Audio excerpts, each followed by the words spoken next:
আজকাল তো সবাই চায় যে কাটা ছেঁড়া ছাড়া কি অপারেশন করা যায়। কারণ আগে একটা সময় ছিল যে কিডনি পাথর হলেই অনেক বড় একটা কেটে ভিতরে গিয়ে কিডনি কেটে তারপর পাথরটা বের করতো। কিন্তু আধুনিক চিকিৎসা ব্যবস্থার উন্নয়নের কারণে এটা কিন্তু অনেকটাই চেঞ্জ হয়ে গেছে।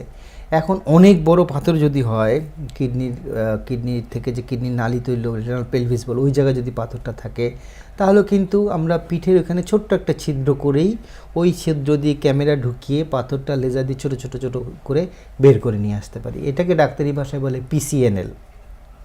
এই পিসিএনএলের কিন্তু অনেকগুলো ধরন এখন চলে আসছে।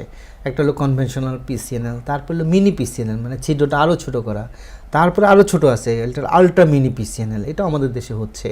এটা আরও চিকন ছিদ্র করা, তারপরে মাইক্রো পিসিএনএল, তার মানে আরও চিকন ছিদ্র করা, জাস্ট ব্লাড কালেক্টিং নিডেলের মতো একটা নিডেলের দিয়েই ওইটা দিয়েই লেজার দিয়ে পাথরটাকে অপারেশন করে ফেলা যাচ্ছে। এটা হলো পিসিএনএল। এছাড়া কিডনির যদি কোনো কুঠুরির মধ্যে পাথরটা থাকে, সেটা যদি আমরা রোগীকে পাথর চিকিৎসা করব কিন্তু কোনো কাটা ছেঁড়া ফুটা কিছুই করব না, তাহলেও সম্ভব।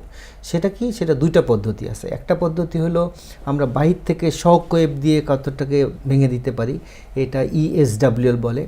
আবার আমরা আরেকটা যন্ত্র আধুনিককালে আবিষ্কৃত হয়েছে, যেটা হলো আমরা পেশাবের রাস্তা দিয়ে কিডনি পর্যন্ত পৌঁছে কিডনির বিভিন্ন কুঠুরিতে যাওয়া সম্ভব। এটাকে বলে RIRS। ওটাতে ক্যামেরা লাগানো থাকে, মনিটরে সুন্দর দেখা যায় পাথরটার অবস্থান। তারপরে ওই পাথরের গায়ে যদি আমরা লেজার রশ্মি দেই, তাহলে পাথরটা একদম গুঁড়ো গুঁড়ো হয়ে যায়। এটা হলো আধুনিক চিকিৎসা পদ্ধতি। মোটামুটি এগুলাই করলে রোগীরা কাটা ছেঁড়া বা কোনো ধরনের জটিলতা ছাড়াই পাথরের চিকিৎসা করে নিতে পারে।